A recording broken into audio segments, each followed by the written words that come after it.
رحمن يا رحمن ساعدني يا رحمن اشرح صدري قرآن املأ قلبي قرآن. نکاح کرنے سے رزق میں برکت ہوتی ہے، عصمت کے جوہر کی حفاظت کرتی ہے شادی، اور انسان کا سب سے قیمتی اثاثہ اس کی عصمت کا جوہر ہے، اس کی آبرو کا جوہر ہے، اور اگر یہ بحفاظت اپنی منزل مراد تک پہنچتا ہے تو یہ سعادت مندی ہوتی ہے کسی بھی شخص کی. کسی نے کہا تھا کہ یہ ایک آزمائش بھی ہے جوانی، اور حضور نے بڑی خوبصورت بات ارشاد فرمائی، یا معاشر الشباب من استطاع منکم الباء فلیتزوج فإنہ اغض للبصر واحسن للفرج فمن لم یستطع فعلیہ بالصوم فإنہ لہ وجاء. اے جوانوں کے گروہ، تم میں سے جو نکاح کرنے کی استطاعت رکھتا ہے وہ دیر نہ کرے، بہت جلد نکاح کر لے، یہ نظر کا پارسائی کا محافظ ہے. اور اگر تم میں سے کوئی شخص نکاح کرنے کی فی الحال استطاعت نہیں رکھتا، مالی حالات اجازت نہیں دیتے، مناسب رشتہ نہیں ملتا، تو فرمایا کثرت کے ساتھ روزے رکھے. روزے قاطع شہوات ہیں. سب سے قیمتی اثاثہ وہی ہے جو انسان محفوظ کر پائے. اس کائنات کا سب سے خوبصورت چہرہ وہی ہے جو جنسی کالک سے اپنے آپ کو محفوظ رکھ پائے. تو یہ نکاح کے مقاصد سے ہے عصمت کے جوہر کی حفاظت. نکاح کا تیسرا مقصد حصول اولاد ہے. ہر شخص یہ چاہتا ہے کہ میری نسل آگے بڑھے، پروان چڑھے، تو اس کے لیے بقائے نسل انسانی کے لیے اور نسل کی بڑھوتری کے لیے، اپنے نام کی بقا کے لیے نکاح کیا جاتا ہے. آقا کریم نے ارشاد فرمایا کہ تزوج الودود الولود، ٹوٹ کر محبت کرنے والی خواتین سے اور کثرت کے ساتھ بچے جنم دینے والی خواتین سے نکاح کرو. تو اس کا مقصد بقائے نسل انسانی ہے. چوتھا مقصد نکاح کا جس کے لیے نکاح کیا جاتا ہے طمانینت اور سکون حاصل کرنا ہے. تھکا ماندہ شخص جب گھر کو واپس لوٹتا ہے تو بیوی کی مسکراہٹ اس کو طمانینت دیتی ہے. حضور نبی رحمت صلی اللہ علیہ وآلہ وسلم نے ارشاد فرمایا کہ 3 چیزیں کسی شخص کی خوش بختی سے ہیں: اچھا گھر، اچھی سواری اور اچھی بیوی. اچھا گھر اسے کہتے ہیں جو کشادہ ہو. اچھی سواری یہ ہے کہ جو منزل تک پہنچانے میں معاونت کرے. اور اچھی بیوی کی تعریف یہ کی گئی کہ جو شوہر کے مال میں خیانت نہ کرے، اور جب شوہر اس کو دیکھے تو وہ شوہر کو خوش کر دے. تو یہ تعریف اچھی بیوی کی گئی ہے. اس زواجی زندگی کے رہنما اصول حضور نے ہمارے سامنے رکھے. مرد کو بھی تاکید کی کہ وہ کس طرح رویہ اختیار کرے اور اس کی ازدواجی زندگی خوبصورت ہو، اور بیوی کو بھی، عورت کو بھی اس کی تاکید کی. اس سے جامع اور کوئی بات خاتون کے لیے نہیں ہو سکتی جو حضور نے مرد کے حقوق کو بیان کرتے ہوئے ارشاد فرمائی. ایک شخص کا اونٹ پاگل ہو گیا، دیوانہ ہو گیا، تو وہ حضور کی خدمت میں حاضر ہوا کہ یا رسول اللہ صلی اللہ علیہ وسلم، میرا اونٹ پاگل ہو گیا. اب کسی شخص کا اونٹ پاگل ہو جائے، یا کسی کا گدھا خراب کرے، یا کسی کی گائے خراب کرے، تو میرے پاس تو ابھی کبھی کوئی نہیں آیا کہ جناب ہمارے بیل ہمیں خراب کر رہے ہیں تو آپ کوئی اس کا علاج کیجئے. چونکہ انہیں پتا ہے ان سے مسئلہ پوچھنا ہے، یہ ان چیزوں کا علاج نہیں جانتے. لیکن صحابہ اپنے ہر دکھ کا مداوع حضور کو جانتے تھے. انہیں پتا تھا ہر درد کا دارو یہاں ہے، ہر مرض کا علاج یہاں ہے. تو وہ حضور کے پاس آ کے حاضر ہو کے عرض گزار ہوئے کہ حضور اونٹ دیوانہ ہو گیا ہے، اور جب اونٹ دیوانہ ہو جائے تو سخت نقصان دہ ہوتا ہے. ویسے جتنے بھی جانور ہیں ان میں سے اونٹ کی تخلیق مختلف ہے. اللہ تعالیٰ نے قرآن مجید میں ارشاد فرمایا افلا ينظرون الى الابل کیف خلقت، وہ ذرا غور کر لیں اونٹ کی طرف، اس کو کیسے پیدا کیا گیا۔ اس کی تخلیق بھی تھوڑی سی مختلف ہے اور اس کی عادات بھی مختلف ہیں۔ ہر سواری پر چھلانگ لگا کے بیٹھنا پڑتا ہے، لیکن یہ اپنے سوار کے لیے خود بیٹھتا ہے۔ یہ بار برداری کے کام بھی آتا ہے، سواری کے کام بھی آتا ہے، دودھ بھی دیتا ہے، اس سے پرورش اور نسل کی بڑھوتری بھی ہوتی ہے، اور یہ اس کا گوشت کھانے کے کام بھی آتا ہے۔ اور یہ متی اتنا ہے کہ 4 سال کا بچہ اس کی نکیل پکڑے اور جہاں مرضی لے جائے۔ لیکن جب یہ بگڑتا ہے تو اتنا نقصان دہ ہوتا ہے کہ پھر کسی کے قابو میں نہیں آتا۔ تو پرانے باغات مسجد نبوی میں آپ لوگوں نے اگر سفر کیا تو دیکھے ہوں گے کہ آج بھی 4 دیواریوں میں ہے۔ تو اس 4 دیواری کے اندر اس کو بند کیا اور حضور کی خدمت میں آ کے صحابی نے عرض کی حضور اونٹ پاگل ہو گئے، تو حضور علیہ السلام اس کے ساتھ چل دیے۔ صحابہ بھی ساتھ تھے، فرماتے ہم ڈر گئے کہ اونٹ دیوانہ ہو جائے تو سخت نقصان دیتا ہے، اور حضور اس کے ساتھ چل پڑے ہیں۔ خیر، اطاعت و انقیاد کا تقاضا بھی یہی تھا، حضور کے ساتھ گئے۔ جب دروازہ کھولا باغ کا اور حضور داخل ہوئے، دوسرے کنارے اونٹ تھا تو وہ دوڑتا ہوا آیا۔ تو کہتے ہم ڈرے، لیکن جو ہی وہ قریب آیا تو اس نے اپنی پیشانی حضور کے قدموں میں رکھ دی اور سجدہ ریز ہو گیا۔ تو صحابہ کی زبان سے برجستہ جو جملہ نکلا وہ یہ تھا، نحنو احق ان نسجد للنبی صلی اللہ علیہ وآلہ وسلم، حضور ہمارا بھی جی چاہتا ہے کہ ہم آپ کو سجدہ کریں۔ اونٹ ہو کے آپ کو سجدہ کر رہا ہے تو ہم تو سینے میں دھڑکتا ہوا دل رکھتے ہیں، تو ہماری پیشانیاں بھی آپ کے لیے جھک جائیں۔ اگرچہ یہ تہجد کا سجدہ تھا جس کی اجازت مانگی، سجدہ تعبدی عبادت کا سجدہ کبھی کسی شریعت میں جائز نہیں رہا، اور نہ صحابہ اس کی اجازت مانگ سکتے تھے۔ تہجد کا سجدہ جس طرح فرشتوں نے آدم علیہ السلام کو کیا، یہ حضرت یوسف علیہ السلام کے بھائیوں نے حضرت یوسف علیہ السلام کو کیا، تو یہ تعظیمی سجدہ ہے۔ تو کہا حضور ہمارا بھی جی چاہتا ہے، نحنو احق ان نسجد للنبی صلی اللہ علیہ وآلہ وسلم، ہمارا جی چاہتا ہے کہ ہم آپ کو سجدہ کریں۔ تو آقا کریم نے فرمایا میری شریعت میں روا نہیں، اور اگر جائز ہوتا تو میں بیوی کو حکم دیتا کہ وہ شوہر کو سجدہ کرے۔ شوہر کے حقوق جو بیوی پر عائد ہوتے ہیں ان کو بیان کرنے کے لیے اس سے بہتر کوئی مثال نہیں ہو سکتی ہے۔ تو یہ اتنا جامع بیان ہے شوہر کے حقوق کے حوالے سے کہ اگر یہ صرف ایک حدیث بیوی ملحوظ رکھے تو اس دواجی زندگی میں تلخی نہیں آ سکتی۔ دوسری جانب شوہروں کو بیویوں کے ساتھ حسن سلوک کرنے کی تلقین کرتے ہوئے آقا کریم نے ارشاد فرمایا کہ اگر تمہیں بیوی کی کوئی عادت ناپسند ہے تو کوئی ایسی عادت بھی تو ہوگی جو تمہیں پسند ہوگی۔ چونکہ طبائع میں اختلاف یہ قدرت کی کرشمہ سازی ہے، تنوع طبیعت کے اندر یہ ایک لازمی امر ہے۔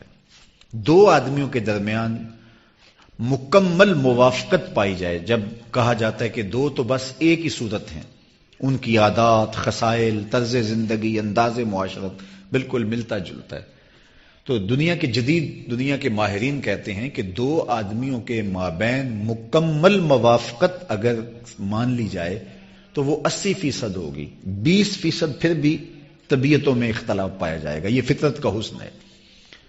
تو عمومی طور پہ ایسے تو کوئی ہی ملیں گے جن کی طبیعتوں میں اتنا اتفاق اور موافقت ہو، تو اگر ہو بھی تو وہ 80% ہوگی، تو 20% تو پھر اختلاف ہوگا۔ تو پھر اس کا مطلب یہ ہے کہیں مرد کو کمپرومائز کرنا ہوگا، کہیں عورت کو کرنا ہوگا، تب زندگی گزرے گی۔ اور اگر ہر شخص اپنی طبیعت کے سانچے میں دوسرے کو اگر ڈھالنا چاہے گا تو مکمل موافقت رکھنے والا شخص بھی اس دواجی زندگی کی خوبصورتی سے متمتع نہیں ہو سکتا۔ اب اس کے لیے بہترین اصول حضور نے کیا دیا کہ اگر اس کی کچھ عادتیں تمہیں ناپسند ہیں تو کچھ عادتیں ایسی بھی تو ہوں گی جو تمہیں پسند ہوں گی، تو ان پسندیدہ عادتوں کو دیکھ کر کے تم اپنی زندگی گزارو۔ اور میں کہتا ہوں کہ عورت کی پسندیدہ عادات میں سے ایک عادت ایثار ہے، قربانی ہے۔ جب نکاح ہوتا ہے زوجین اس بندھن میں بندھتے ہیں تو اب دونوں میں سے کسی ایک نے اپنا گھر چھوڑنا ہوتا ہے دوسرے کے لیے، یا مرد اپنا گھر چھوڑ کے بیوی کے ساتھ چلا جائے، یا بیوی اپنا گھر چھوڑ کر کے شوہر کے ساتھ چلی جائے، تو یہ قربانی خاتون دیتی ہے. اور گھر کے ساتھ جو تعلق، جو جذباتی ربط خاتون کا ہوتا ہے، وہ مرد کا اپنے گھر کے ساتھ نہیں ہوتا، لیکن وہ شوہر کے لیے، اپنے خامند کے لیے یہ قربانی دیتی ہے اور بطیب خاطر دیتی ہے. اس کے دل پر ایک بوجھ تو ضرور ہوتا ہے کہ میں وطن معلوف چھوڑ رہی ہوں، ماں باپ کا گھر چھوڑ رہی ہوں، میکے دیس چھوڑ رہی ہوں، لیکن وہ چھوڑتی ہے. یہ ایثار کا جذبہ اگر شوہر اس پہ نظر رکھے اور اس پہ نگاہ رکھے کہ اس نے میرے لیے سب کچھ چھوڑا ہے، تو اس کی بہت ساری چیزیں برداشت کرنے کی سکت پیدا ہوگی، اور اس دواجی زندگی میں خوبصورتیاں پیدا ہوں گی اور جمال پیدا ہوگا. تو یہ ایک ایسی جامع بات ہے جو شوہروں کو بتا کر کے حضور نے ان کو اچھی اس دواجی زندگی کی بنیاد رکھنے کی تلقین کی. اور یہ بھی ارشاد کر دیا کہ اگر تم 100% چاہو اپنی مرضی کے مطابق ڈھالنا تو یہ نہیں ہو سکے گا. فرمایا عورت ٹیڑھی پسلی سے پیدا کی گئی ہے، اس کو بالکل سیدھا کرنا چاہو گے تو ٹوٹ جائے گی، اور اگر یوں ہی پڑا رہنے دو گے تو ٹیڑھی کی ٹیڑھی رہے گی. تو ساری زندگی مرد کے ہاتھ میں عورت کی تربیت کا جوہر ہے، تو ساری زندگی اس کو جو ہے وہ اسے کچھ نہ کچھ کہنا ہی پڑتا ہے، لیکن اس کی نزاکت کا، اس کی طبع کی لطافت کا اس کو خیال رکھنا پڑتا ہے. حضرت انجشہ رضی اللہ تعالی عنہ سواریوں کو ہانک رہے تھے اور خواتین ان کے اوپر بیٹھی تھی، تو انہوں نے ذرا تیز ہانک دیا. تو جب سواریاں تیز چلنے لگی تو حضور نے آواز دے کے کہا، انجشہ ذرا سواریوں کو آہستہ کرو، نازک آبگینے ہیں، کہیں ٹوٹ نہ جائیں. تو یہ وہ تعلیمات ہیں ہمارے دین نے ہمیں دی. عورت کی لطافتیں، اس کی طبیعت اور مزاج کی خوبصورتی اور اس کی ادائیں، اس کی عشوہ و ناز، یہ عورت کا جمال، عورت کا حسن ہے. اس حسن کو کبھی برباد نہیں ہونا چاہیے، اور یہ مرد کے ہاتھ میں جوہر ہے. کہیں ایسا نہ ہو کہ اس کی ان نزاکتوں کو برباد کر کے اس کی خوبصورتی زائل کر دے. اس کی خوبصورتی اس میں ہے، اور مرد کو یہ اچھا لگے گا اگر یہ چیزیں قائم رہیں. تو میرے اور آپ کے آقا مولا نے اس دواجی زندگی کی خوبصورت بنیاد رکھی. بیوی کو ایک جملہ ارشاد کر کے شوہر کے حقوق بیان کیے کہ اگر اللہ کے علاوہ کسی اور کے لیے سجدہ روا ہوتا تو میں شوہر کے لیے سجدے کی اجازت اور حکم مرحمت کرتا. اور اسے کہا کہ اگر اس کی تمہیں بہت ساری عادتیں ناپسند بھی ہوں تو ایک عادت تو ایسی ہوگی جو تمہیں پسند ہوگی. تو یہ وہ اس دواجی ربط ہے، جو رشتہ ہے، جو ایک خوبصورت اس دواجی زندگی کی بنیاد ہے. میرے پاس اتنا وقت نہیں ہے کہ اس موضوع پہ تفصیل سے کچھ کہوں، لیکن ایک بات میں کہنا چاہتا ہوں.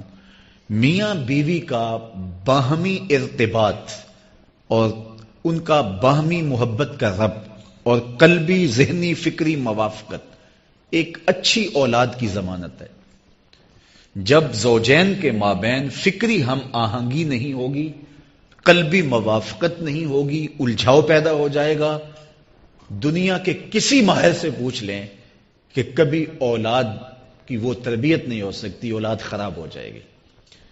تو اگر طبیعت میں کوئی اختلاف بھی ہو تو اس کو اولاد سے پوشیدہ رکھنا چاہیے، اور تاکہ جو ہے وہ ایک سالے نسل کی نشأت اور نہضت ہو سکے. آج اس موقع پر ولیمے کے لمحے ہیں، تو میں اس نوبیاہتا جوڑے کے لیے اور ان دو خاندانوں کے لیے اور تقریب میں موجود سب لوگوں کے لیے دعا گو ہوں. اللہ ہم سب کو اس دواجی زندگیوں کا جمال عطا فرمائے، اور عزیزم اویس کو، ان کی اہلیہ محترمہ کو، ان دونوں کے خاندانوں کو اللہ اپنی خاص امان میں رکھے.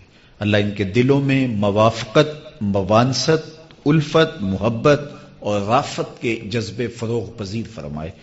ہر طرح کی ناچاکی، نا اتفاقی، حتیٰ کہ غلط فہمی سے بھی انہیں محفوظ فرمائے.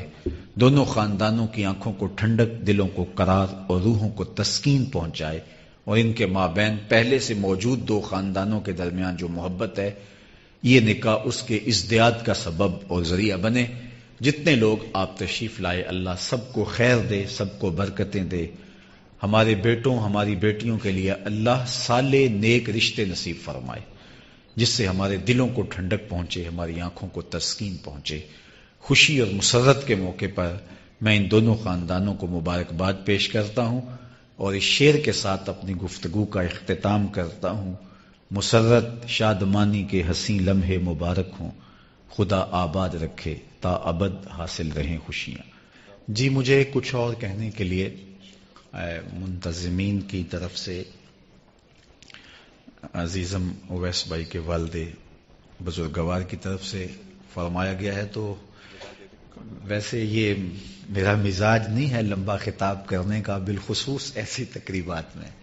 ہماری فقہ کا مسئلہ ہے کہ وَطَعَامٌ تَتُوقُ إِلَيْهِ النَّفْسُ، ایسا کھانا جس کی طرف طبیعت کا میلان ہو، اس کی موجودگی کے اندر اگر نماز جماعت کے ساتھ کھڑی ہو تو وہ جماعت ساقط ہو جاتی ہے۔ آپ پہلے کھانا کھائیں اور پھر اس کے بعد جا کے نماز پڑھ لیں، یعنی حضوری جماعت بھی شریعت ساقط کر دیتی ہے ایسے کھانے کے وقت جس کی طرف طبیعت کا میلان ہو۔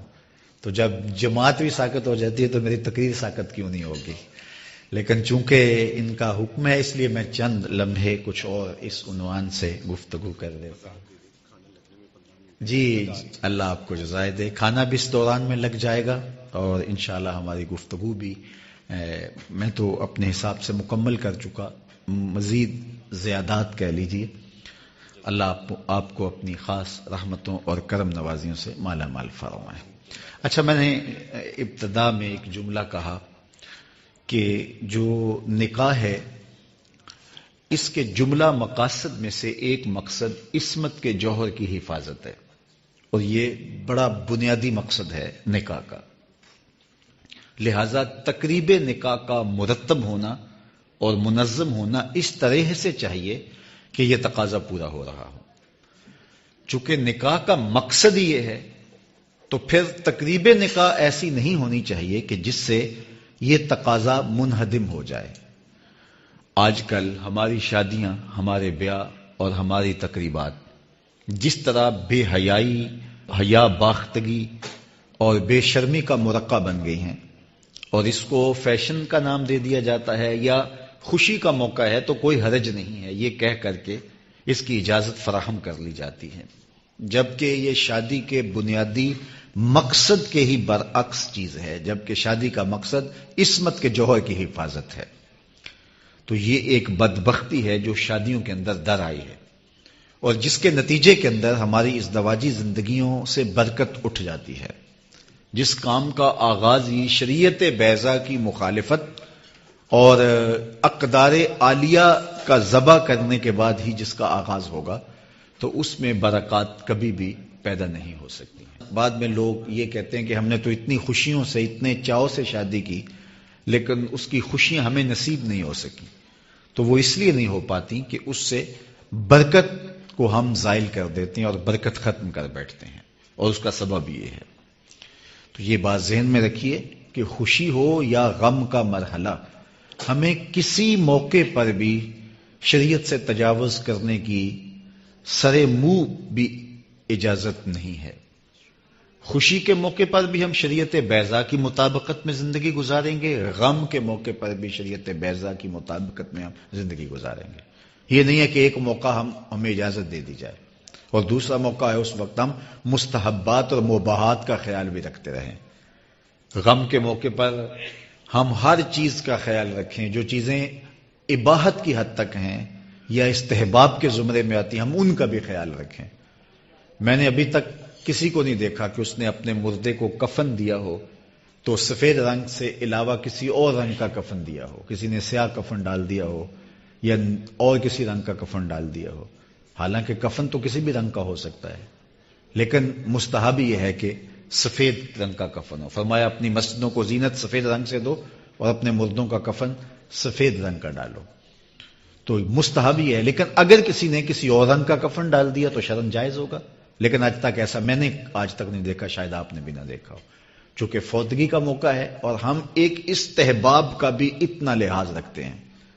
اور شادی کے موقع پر صرف بعض تقاریب میں تو صرف نکاح ہوتا ہے، جو شریعت کے ضابطوں کی مطابقت میں ہوتا ہے. باقی سب کچھ ہماری یہ علاقائی رسم ہے، یہ خاندانی رسم ہے، یہ جو ہے وہ سسرالی طرف سے آنے والی رسم ہے، یہ ہماری گلی کی ہے، یہ بچیوں کی رسم ہے، یہ دولہا کے دوستوں کی رسم ہے.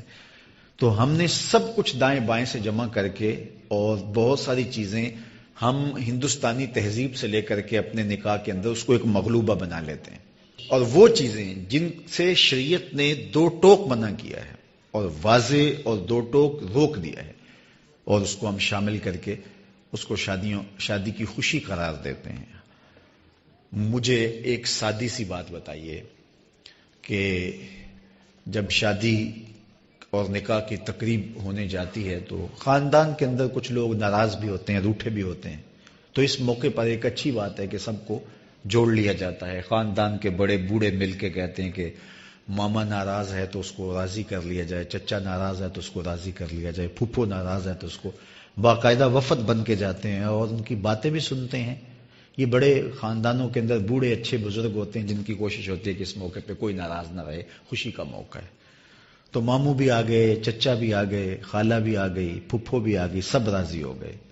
ناراضگیاں دیر سے چل رہی تھی لیکن شادی ہے، خوشی کا موقع ہے. سب کہتے ہیں خوشی نہیں ہوگی اگر یہ نہیں ہوں گے. پھپھو نہیں ہوگی تو باپ کے چہرے پہ خوشی نہیں ہوگی، ماموں نہیں ہوگے تو ماں کے چہرے پہ خوشی نہیں ہوگی. تو سب کو راضی کر لیا، لیکن کسی نے نہ سوچا کہ اللہ رسول کو بھی راضی کر لیں.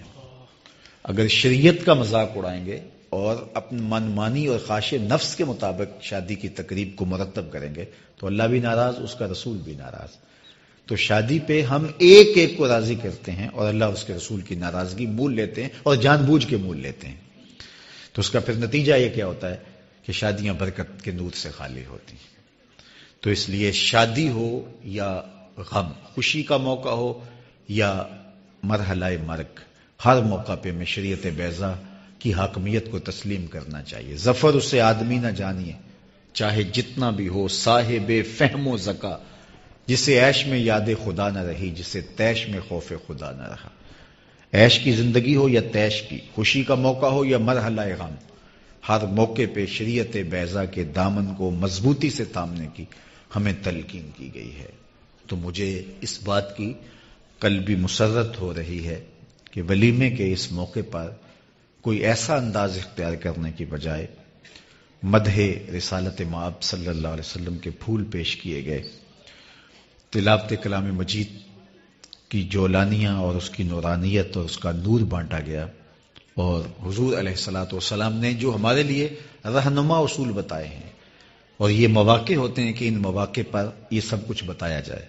یہ جو خطبہ نکاح ہے اس میں یہ احکام ہی ہیں نکاح کے حوالے سے، ان کے آپس میں ذمہ داریاں کیا ہیں، فرائض کیا ہیں، ترغیب نکاح ہے، یہ ساری چیزیں خطبہ نکاح کے اندر ہوتی ہیں. لیکن وہ چونکہ عربی میں ہوتا ہے اور ہم نہیں جان پاتے، تو یہ ایک اچھا اہتمام ہے کہ اس موقع پر یہ کچھ چیزیں سننے کو ہمیں میسر آئیں. اللہ تعالی جل شانہ اپنی خاص کرم نوازیاں ہم سب کی زندگیوں میں اتار دے. وآخر دعوانا ان الحمدللہ رب العالمین. اویس بھائی کو اپنی خاص عنایات نصیب کر دے، اپنی خاص کرم نوازیوں کے حساب میں اور رحمتوں کے ہجوم میں رکھنا. ان کی ازدواجی زندگی خوشیوں اور برکتوں سے مالا مال کر دے. ان کو اپنی خاص عنایت نصیب فرما. نکاح کرنے والوں کے لیے خیر و برکت کے جتنے وعدے دیے گئے اللہ وہ سارے ان کی جھولی میں ڈال دے. اولاد نرینہ و مادینہ سے لے کے سکون قلب تک، ازدیاد رزق سے لے کر کے عصمت کے جوہر کی حفاظت تک ہر خیر ان کا مقصود فرما دے. اللہ ان کے دلوں میں باہمی موافقت، موانست، الفت، محبت اور رافت کے جذب فروغ پذیر فرما اور ہر طرح کی برکت ان کی زندگیوں میں اتار دے. اللہ ان کو دنیا میں بھی سرفروغ، کامیاب، کامگار اور بامراد رکھنا، اور آخرت میں بھی ہمیشہ سرفروغ رکھنا. اللہ نے کبھی دنیا آخرت میں بے آبرو نہ دینا، عزتوں سے نوازنا، رحمتوں سے مالا مال کرنا، اپنی رحمتیں سایہ فگن رکھنا، ان خاندانوں کو اپنی خاص عنایات میں رکھنا، آنے والوں کو خیر دینا. اللہ جس طرح موسم کی اچانک شدت ہوئی اور ہر طرف دھند ہی دھند پھیل گئی، اللہ سارے لوگوں کو خیریت سے اپنے اپنے ٹھکانوں پر پہنچنا نصیب فرمانا. عافیت کے ساتھ اپنے گھروں میں جانا سب کا مقصود فرمانا. صلی اللہ تعالی علیہ وسلم.